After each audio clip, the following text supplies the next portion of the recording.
नमस्कार दोस्तों, कैसे हो आप सब। आशा करती हूँ आप लोग ठीक होंगे। तो आज सुनाएंगे प्यारा सा बढ़िया चटाकेदार गाली गीत। एकदम मस्त गाली गीत है। और मेरी दीदी सुनाएंगी। आप सभी को गाली सुनाने का मन है इनका, और सुनाएंगी। बहुत ही प्यारा चटाकेदार है और आखिरी तक सुनना। इसमें हर एक पद धमाकेदार है, अच्छी है और शब्द बहुत अच्छे अच्छे रखे गए हैं इस गीत में। हो जाएगा सुनकर। जो गाली सुनने के शौकीन हैं उनके लिए एक नंबर की गाली है। आप लोग सुनिएगा। और माई बहनियत गरियाइन जाती गारी में। तो चलिए, अब रुका हाथ सुनाइन दे ताही काहे का। अरे बजनेदार पायल गढ़ दे सोनार, बजनेदार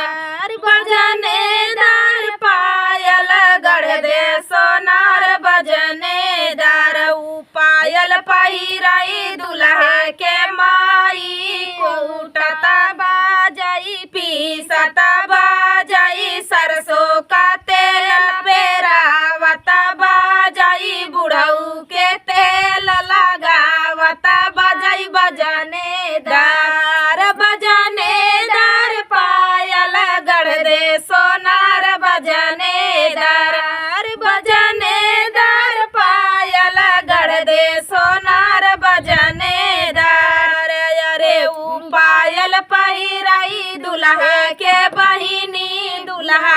बहिनी, अरावटा बाजाई करावटा बाजाई, लड़ी काले पियावता बाजाई, भूसा ले भूसौले बाजाई, आधी रात से जरिया बाजाई, बजनेदार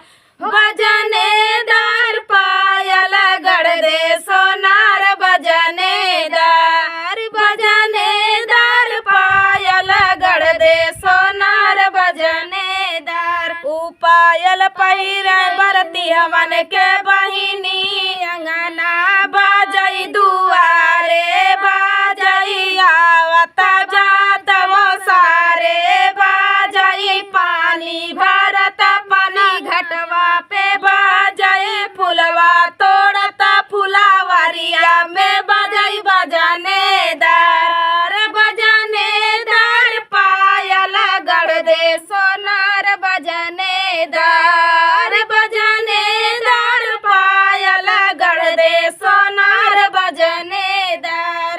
पायल पहिराई गारी के सुनावैया के बहिनी, खेत में बाजाई खलिहाने बाजाई, पोखरा ताल तलैया बाजाई, माटी खानता माटी खनवा में बाजाई, खाना बनावत रोसैया में बाजाई, लड़ी काले खेलावता बाजाई, बजनेदार पायल गढ़ दे सोनार, बजनेदार पायल